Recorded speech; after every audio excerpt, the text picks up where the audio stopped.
Yeah, thanks for staying for the keynote speech. Okay, so this was an idea I kind of had last fall. I put it in, wrote some notes on it, never really turned it into much of a talk because it initially wasn't accepted, but kind of gone through my notes and put together a bunch of stuff. I hope that it goes pretty well.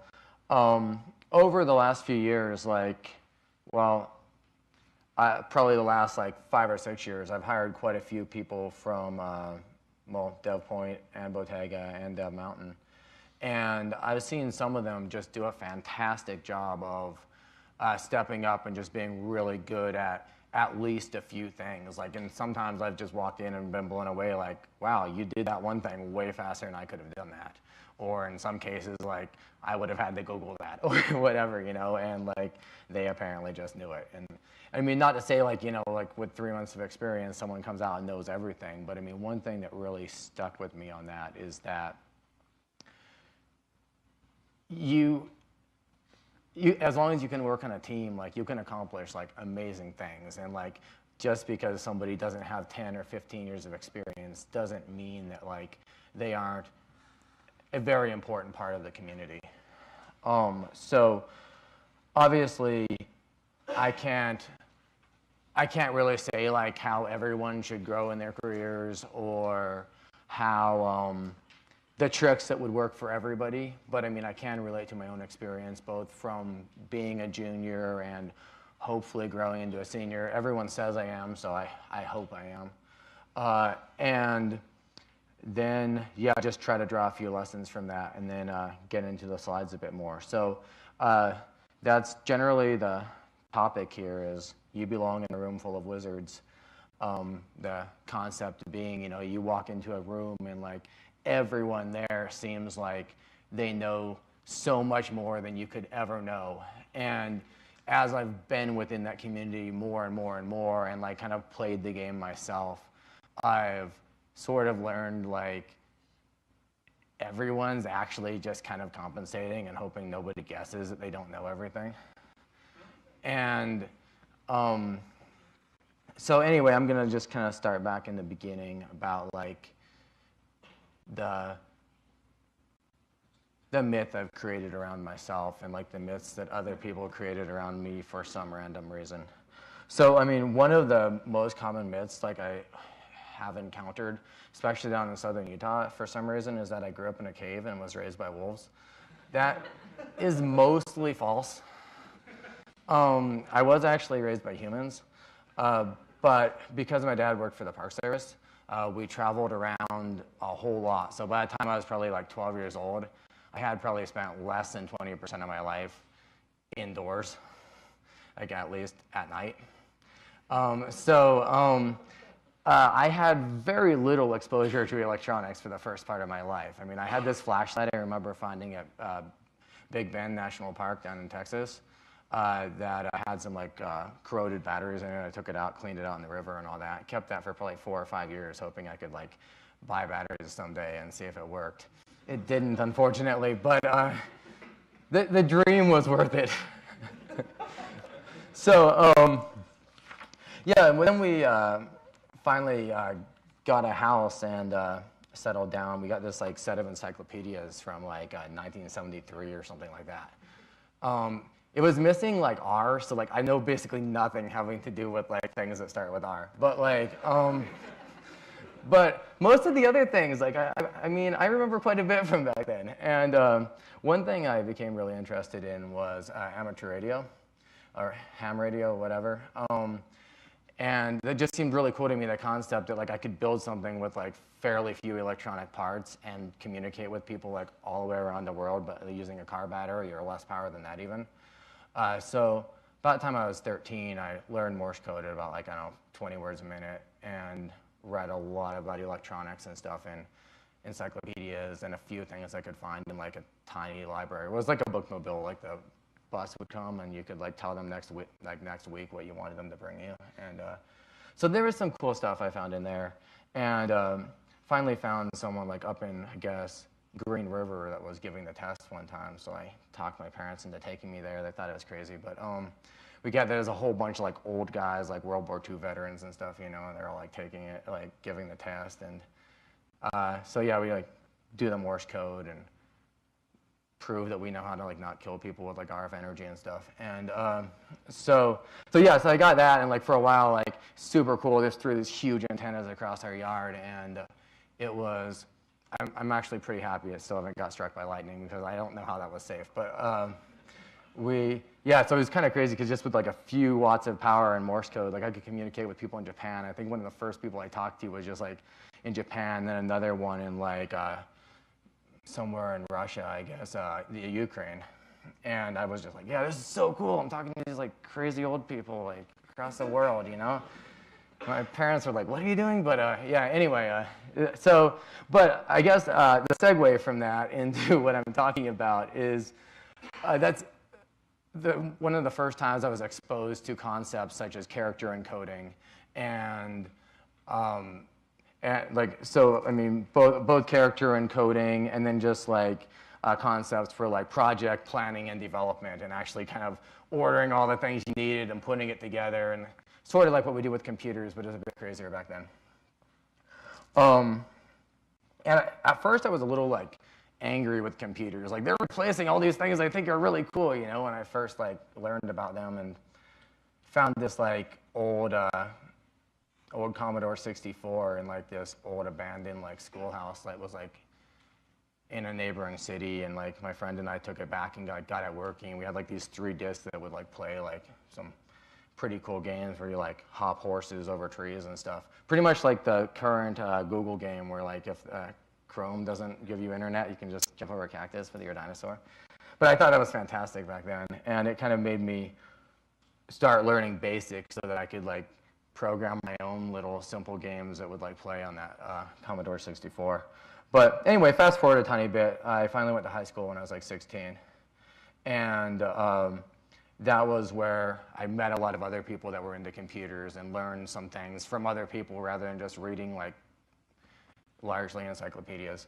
But so that was a lot of fun. I was actually challenged to like do things like write AIs for tic-tac-toe and stuff like that. And we actually convinced the math teacher there to give us some credit on it, even though they didn't have a computer science course. So that was pretty cool. He was like, pretty much build a tic-tac-toe game that we can't beat, and you'll get a credit in high school. And I was like, yeah, I mean, tic-tac-toe, that can't be that hard, right? But like, that was like one of the first times I noticed, like what your mind is doing is so much more complex than like what you can do in a computer. I mean, that's like if you write that with if statements, that's like 48 if statements. But, still that's like 2 pages of code, even in BASIC. So, I mean, your go-tos only get up to like maybe 200. But, anyway, yeah, I know Sarah Mace is like, don't talk about yourself. And like, I mean, I agree with her. She's probably wiser than me, but like, I don't know about you. I mean, other than what you've told me, I can't draw conclusions from that. So anyway, in 2002, I started working on my CS degree. And oftentimes, like, a teacher would explain assignments to me, and like he'd use new terms I didn't know, and I would look around the class, and it would just seem like everybody got it somehow. And like, everyone's like, oh yeah, that's easy. Yeah, that makes sense. And I'm just like, that doesn't make any sense. And then like I get to the end of that class and I'm like, how am I in like the top like 4% of this class? That like makes no sense to me. And I just kept thinking like, oh man, I must have got lucky. I must have got one of the easy TAs to grade me or something. And then I just remember like, I would go home and just like study all this stuff, trying to like make it make sense, because I didn't think I got it. And it just kind of seemed like all these people that like seemed for sure like they got it. Like, I don't know if they thought they got it, or like if I mean, my guess is they were, at this point in my life, is that they were just kind of playing this game we all play, where it's just like, you can't admit that you're like, you don't know a concept. Someone's like, oh, have you heard of this concept? You're like, oh yeah, sort of, I remember that. Yeah, that was really cool. Yeah, tell me what you like about it. But, and so, I mean, a lot of this talk is just, I don't think that I don't think we should do that. I mean, we need to like actually just admit what we know and what we don't know and soak up as much knowledge as we can without pretending that we know it the entire time. One specific example I remember from high school, or not high school, sorry, college, is this one guy would come into the class, and for the first 3 or 4 assignments, he'd like pretty much make everybody feel bad because he'd do like 50 times more than he needed to on a simple Hello World assignment. I mean, it was a bit more complex than that, but let's just start there. And the teacher would be like, wow, this is fantastic. You should demo this to the class and everything. And we were just like, oh man, this guy is just like a genius. And then like after like 3 assignments, he just like couldn't finish his assignment because he just like over-engineered it like crazy. And like as it got more complex, it was like impossible. So we had like probably 6 times more code than we had, but like he dropped the class because like he couldn't get his assignment and it was like 2 weeks late.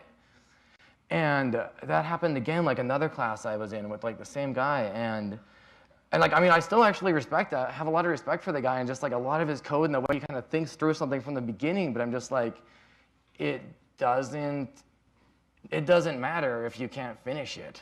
And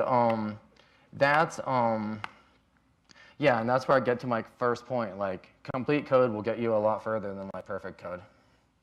And I mean, that isn't to say don't test it, I'm not trying to say it, but I mean, that being said, like testing is great, you should definitely test. You test because it makes the life of other developers around you easier.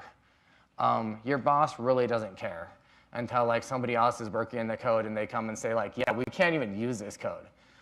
Then they care, but at that point, presumably you're not there. So again, I'm not saying don't test it, you know. So like another thing that when I finally got a job in, I guess 2004, well, I got one job first, working for a radio station. Wasn't a coding job, but I wrote code because I wanted to and made their lives a bit easier. So I kind of could count that, I guess. But anyway, 2004, I got my first real job. A friend of mine like was looking for someone so he could get like a hiring bonus, you know. And so he's like, oh, this guy's kind of good. So I got a Java job for like 2010 for about $10 an hour, which I thought was like epic. All my roommates were making like $6.50 from like Burger King or something. So like. That was fantastic. And, but it was funny because I just remember going in there and being like, yeah, I mean, I'm a junior. I know basically nothing except for like a year and a half of college and a little bit of stuff I played with when I was a kid, you know, and like, they're just like, cool, do this project. I'm like, awesome. So how should I do that? Like, what should happen in this case? And then they would just kind of tell me something that didn't make sense. I'd be like, okay, sure, yeah, I guess I know what you're talking about, you know, and I'd walk away and just do it. And I mean, that brings me to like this point, like, don't be afraid to ask questions. Like, just, if you don't know something, ask the question. I mean, very rarely is that going to reflect poorly on you. Like, I mean, I guess in the case that you literally ask, like, just something super bizarre, like, hey, what does puts do or something, you know, and like, when you have a Ruby job, like, I mean, I can't say like this is always not going to come back on you, but like in that case, honestly, still ask the question because you might want to get another career at that point. But like, and you want to probably find that out as soon as possible. So, and then as a second point, like as a senior, just do everything you can within your team to develop an environment where people aren't afraid to ask questions, where like somebody asks a question and you'll sit down and help them figure it out, or tell them that you don't know either and let's figure it out together, or these are some search terms I think will help us find this, or whatever it is. I mean, don't feel like you can't admit you don't know something. And I mean, another problem, it doesn't seem to be as much of a problem now, but when I first started, there was just like huge culture. We didn't really have like junior, mid, senior so much back then. It was just kind of like, these are the gods that know everything, and don't disturb them. And like, I think now we have more of a culture where like, at least the people called senior, like, have more of an incentive to make the people around them also be senior, rather than just like, I don't want you to be a senior, then I won't be smart anymore, you know? And like, that might have just been my perception back then, but like it really seemed like you would ask a question and they would just come back at you, which is like, read the freaking manual. And there's my slide for that. Really, I mean, sometimes you're asking a question, and it's like a completely valid question, like, so the way you set the server up, is it going to be a problem if I'm expecting a call on this port? And they're going to be like, read the freaking manual, let me Google that for you, or some pointless, useless thing, you know?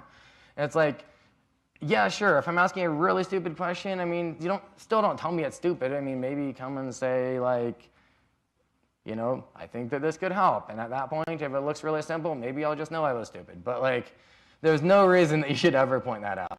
Especially like, I mean, read the freaking manual and like, let me Google that for you. Honestly, it's probably worse because it's even more passive aggressive. But like, anyway, so that brings me to my first main point. We're all faking it, but in the meantime, we accomplish great things. That's what programmers do. And like my point with that is that as we learn to do and say the things that make the people around us think we know what we're talking about, we actually do know some of those things. We actually do learn some of those things. And as long as we can accomplish tasks, as long as we can walk home and feel good about like solving a problem that we didn't know how to solve at the beginning of the day, we're programmers. Also, I didn't have time to like look up like which pictures I could like legally use, so I just used all my own pictures. So, just, you know. So, with all that being said, I mean, if you're trying to make it in any community, become familiar with the common principles within that discipline. I mean, within Rails, like we obviously, I mean, TDD, I guess, right? TDD is an interesting one because from going to a conference, I mean, literally everybody walks around feeling like, wow, every single person in this room has 100% test coverage. But like, and I'm literally just, I must be like the biggest faker in this entire room because like my last project only had like 60% coverage. And that like, I don't know, because like, that was the point of like DHH's talk, like TDD is dead. I mean, if you listen to that entire thing, he wasn't saying don't test. He wasn't even saying don't do test-driven development. He was saying like, we've turned this thing into like a religion, like in the same way of like a random diet or fad where it's just like, everyone must do this thing. Oh, you're on that diet? Well, no wonder you look like that. And I think that that isn't in any way helpful. I mean, like tests are there to give us confidence that our code will pass, that our code will continue to work in production, that when we make a small change to our code, it's not going to break something on the other side of it. Like, that is the intention of tests. And I think a lot of this like kind of shaming people with like, oh, you don't do enough TDD is just resulting in what Sandy Metz referred to as brittle tests, where everyone's just like, in order to get the test coverage, let's go and test everything they can think of, and then like the things that are really hard, they're like, oh, well, I have enough test coverage and everything else. I guess these don't need tested. And you end up with tests like, oh, yeah, my user has many listings. Let's verify that that works. And that like when I validate that a name must be there, it actually is. And you're like, yeah, Rails is already testing that. You don't need to test that. So this isn't a talk about testing. Yeah, tests are great.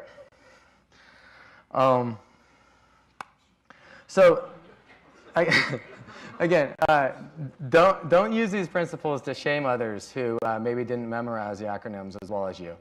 Help them understand how to make sense of them.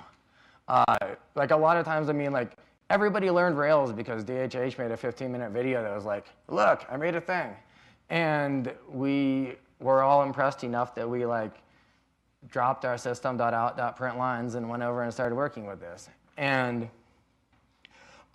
then like there became all these kind of topics within that, like you must do this, you must do this, you must do this, but there's very little actually explaining how to do that or why to do that or how to know if you did it well. I mean, even to this day, like there isn't really an easy way to set up a test framework for Rails. Like, I mean, sure, we have some scaffolding that sometimes passes like just on by default, but usually it's like to set it up, write all this work, and you're just like, but my site works. I can see that my site works. Like, why do I need to test it? It's like, well, there's a lot of reasons you need to test it, but there's no one that really there, like, unless you're lucky enough to have a really good mentor or something, saying like, this is exactly how you do it. And yet you go to like a conference and it's still just, yeah. I mean, nobody's like, oh, shame on you. They're just like, that doesn't even need to be said. So anyway, moving on. So I mean, same with solid principles. I mean, how many interviews have you been to where they've been like, okay, like, can you explain what every point of solid stands for and exactly what this third one means to you? And I mean, I've been told, like in code reviews, like on open source projects and other things, that like I have a firm grasp on solid principles. So I hope that that's the case. But like, and I think like 8 years ago, I memorized them for a couple interviews and tried to like make sure I actually applied them in my code. I even one time went through and kind of marked the areas I thought I needed to work on. I honestly don't remember what like all of those stand for anymore. Yeah, you can shame me. Yeah, moving on to dry. That one's easy to remember. Just remember that one. I liked your wet one the other day too, though. I mean, that made a lot of sense. Yeah, it's so easy to look at somebody's code. Like somebody could walk up to you and be like, look at this really cool thing I wrote. And you don't know why they wrote it. You just know what they're trying to do. You don't know if they live coded it. But somebody could easily look at that and be like, wow, well, that isn't dry enough. And like following this principle, I'd move this up here. And it's like, yeah, good code should probably be dry. You could help clean it up. But you don't always have to just find a problem with somebody's code. You could easily find the things you like about the code and then find a way to make it easier for you to read if you're going to be working in it. And I mean, there's nothing probably more rewarding than taking like a bunch of code that you know works and then cleaning it up in a way that it's way easier to work with in the future and that you can just call a method and it's now all tested and it looks fantastic. So moving on.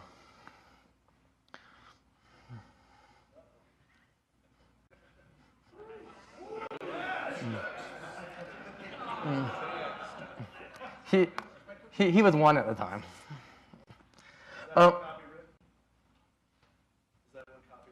I mean, I guess to myself, maybe. I think my phone now puts a copyright on things when I take them, so yeah. Anyway, so that brings me on to my point with working with others again.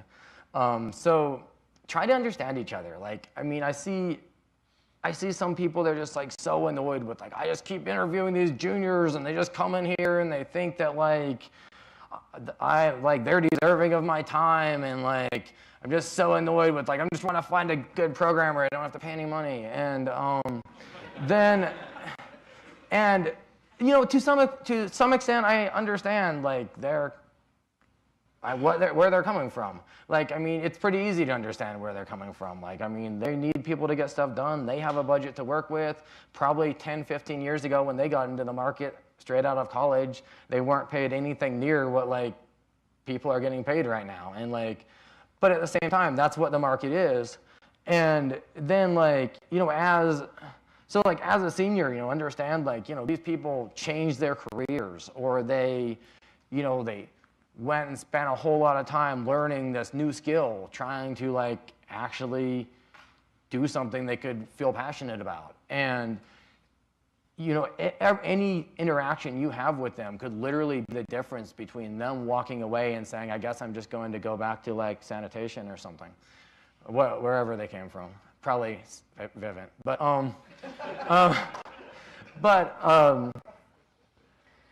So like my point here is like, you know, my son is looking at this lizard and this lizard just thinks he's gonna eat him, right? But like, he just thinks the lizard is super awesome and wants to be friends. And he doesn't understand why the lizard like jumps off and runs away. And like the lizard like just didn't want to be eaten.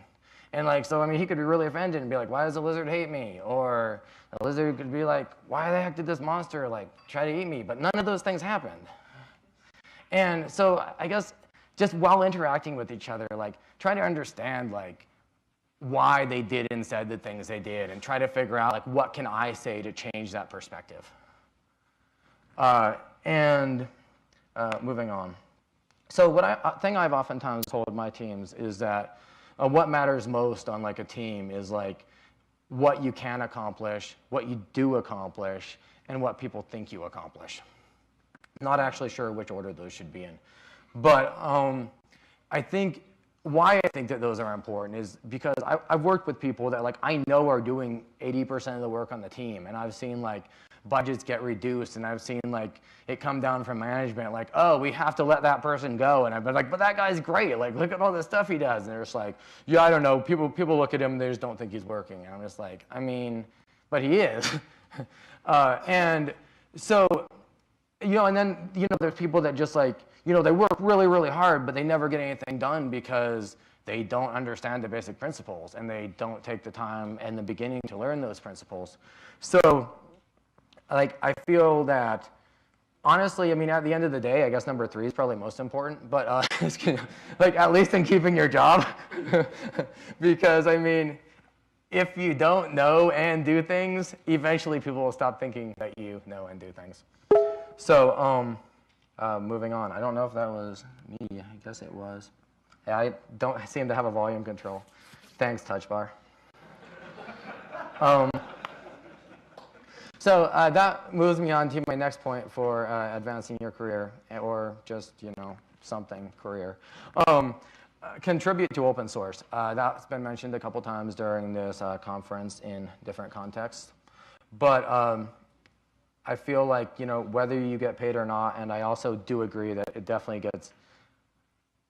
sucks when you get a project to the point that all you have is a million issues asking you to fix bugs that you don't think are bugs. But and you can easily get burned out, and possibly getting money on that would help. But regardless, like just in terms of like advancing your own skills, getting recognition within the community, contributing to open source is a fantastic way to do at least both of those things.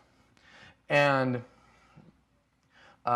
moving on, so I mean, some of the biggest projects I've been part of in the last few years, well, Petergate actually is one of my older projects, which is just a pretty much basically Rails authorization, not to be confused with authentication. Alan doesn't like it. Just kidding.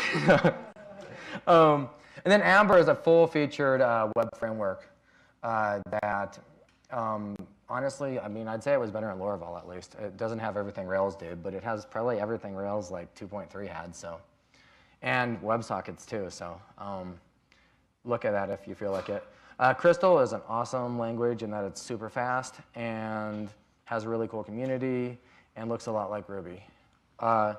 Exorcism was mentioned earlier. Exorcism is a really easy thing to get into, both in terms of just doing the exercises and getting better, but also it's one of the easiest things to actually get a pull request into, because you can go and say, okay, I can do all of the Ruby ones, or maybe you're coming from another language, I can do a lot of these challenges. You could then take those same challenges over to a new language you're learning. After you do the ones that exist, say, well, here's 15 that exist in like C, but don't exist in Ruby, or vice versa, or Elixir, or whatever. And you could actually say, I'm going to take that, I'm going to write the test framework for it and what the example code should be, make sure that follows the format from the contributors, learn about forking and upstreams and keeping all of those in sync, and contribute and actually get some pretty decent PRs that will probably be more useful to people than a lot of random other open source you could do.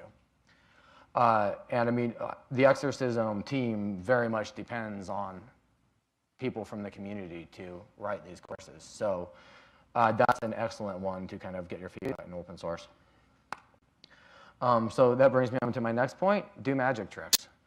And I think you kind of take that two ways. Like, you know, I kind of just got done talking about how like everyone's just pretending, and it's not necessarily bad. I mean, like if you're making other people feel bad, then it is. But like if you're just doing magic tricks so that like the same thing you're doing is interesting, whereas if you were just typing slowly it would look boring, then like by all means, like do it. I mean, that's like, look at most of the people that give talks all over the place at all the circuits. I don't even know if they have to program anymore, but they're really good at pretending. So And I mean, most of them actually are doing like really great programming. But like they're also really good at the presentation of that. And I like to think they enjoy it more because of that. So moving on. An Oscar Wilde quote was, "The truth about the life of a man is not what he does, but the legend which he creates around himself." And I mean, some people have an issue with that because it's like basically like your perceptions more than what you actually are. But like honestly, at the end of the day, like if somebody still thinks you accomplished all these things, you must have. So I've kind of always loved that quote. Live coding is a performance art that I personally like. And I mean, I've seen some really awesome live coding. I mean, I think I honestly got that from just like DHH's like build a blog in 15 minutes, like back in 2005. I was just like, this is amazing. Like he literally just types. He obviously didn't like edit this because there's all these mistakes and everything, but it's completely usable. And I can tell that like, it's not just one of those super polished like Pluralsight things where you're like, that's awesome, but I don't even know if you know these things you're saying you know? So I feel like live coding, like it makes you like one of those people that like, like CSI Miami or whatever, like makes up that don't actually exist. Where just like, I can type really fast and do cool stuff, like you get to pretend you're one of them. And it's rewarding. So,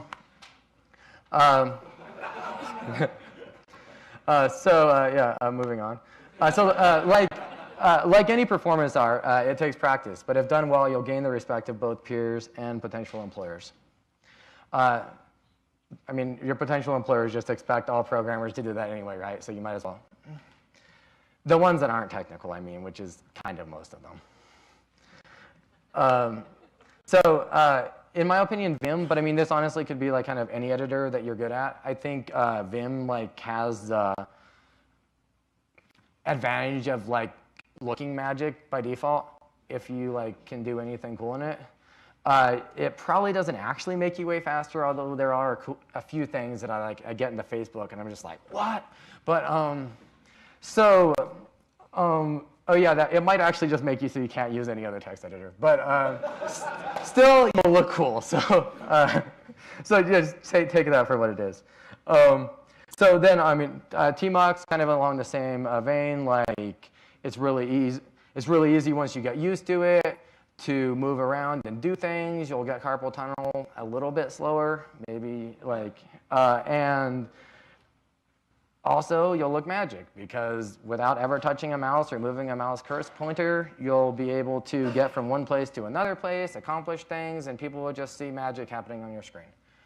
And you'll, at the very least, feel good about yourself, and other people will tell you must be smart. So, moving on, emulate rock stars. DHH would say emulate drug dealers, I guess, but like, I'm not a race car driver, but there are a lot of things like that DHH has done and said that like I try to emulate, such as live coding. And liking testing, but talking crap on it. Just kidding. Don't use your magic tricks to make others feel inadequate. That one can be complex. You might not always get it perfectly, but as long as I think you're honest about what you're doing and you don't come across as like, I literally know more than everybody else in this room, that you'll probably be fine. How much time do I have left, Alan? 5 minutes. Oh, man. Better just go really fast then. Okay, so history is full of examples of oppressed becoming the oppressors. And by this, I mean, like, it's really easy to think of yourself as just, I'm this person trying to compete in this world that's just so hard to compete. And as you, like, learn things and get better, it's hard to stop thinking of yourself as that. You might actually be the person at the top that's now putting everybody else down, and it's really easy to still think in terms of, this is what I have to do to get ahead. And I try to be really careful about that, like in my own career, as like I get to a point where I actually have authority, not to still just feel like I need to prove that I am better than the people around me.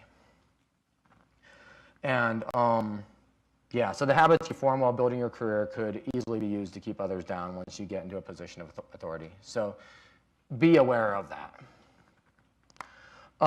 So on to teamwork.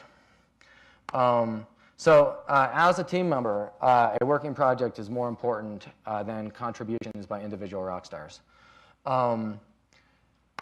Moving on. However, when demoing team projects, it's best if team leads give credit to individual ideas and solutions without like those people having to stand up and be like, "Hey, that was me." You know? Offering deserved praise on others' work will get you a lot further than pointing out how smart you are or what you contributed. And by that, I mean pretty much what I said, I guess. But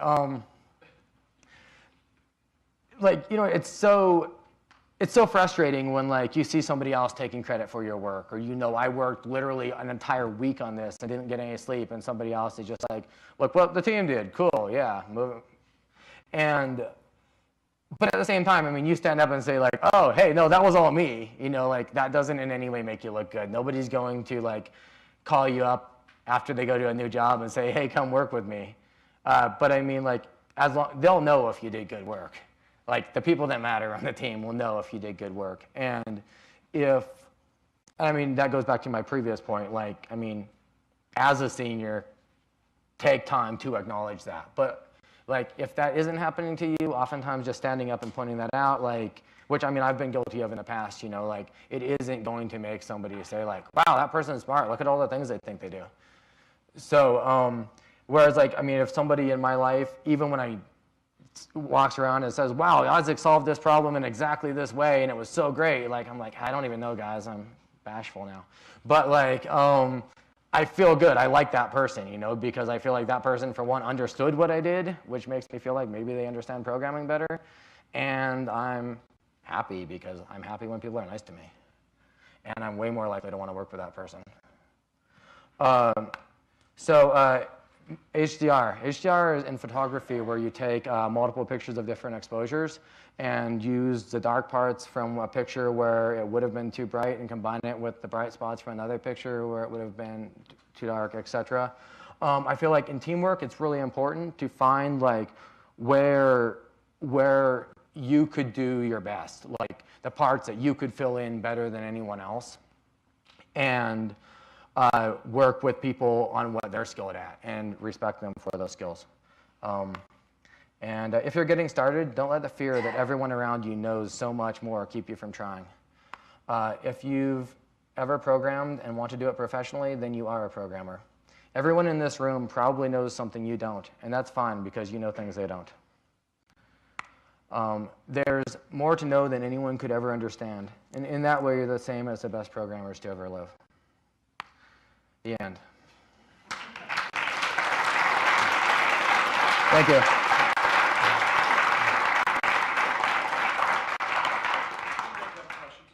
Cool. Any questions? Since you've gotten to work with a lot of junior devs, have you noticed a difference in, say, the attitude on the ones that do progress a little bit more than the others? Like the attitude they have when they're coming against problems or anything like that? I mean, I've definitely noticed a difference, but I've kind of seen people from all camps progress. I mean, I've worked some people that came in and they were just like super uptight and like super afraid that like anything they didn't know would be held against them, and like because of that, it would cause them to like argue like, oh, I'm right no matter what, even when they're just like so clearly weren't right. But in some cases, I've seen those people when they actually 4 or 5 times in a row see that like the solution you came up with was actually better in a way that they could see, or you found a solution on the internet that proved it to them, or a video that said like, this is how you should do it. Like, if you can do that in a way that doesn't make them feel like they're being attacked, some of those people have still become some of the best programmers I've worked with. I mean, obviously the person who like is intelligent and yet like wants all the information they can and have no ego, like, I mean, obviously, I mean, that's kind of perfect situation, but like, I've seen many other people excel.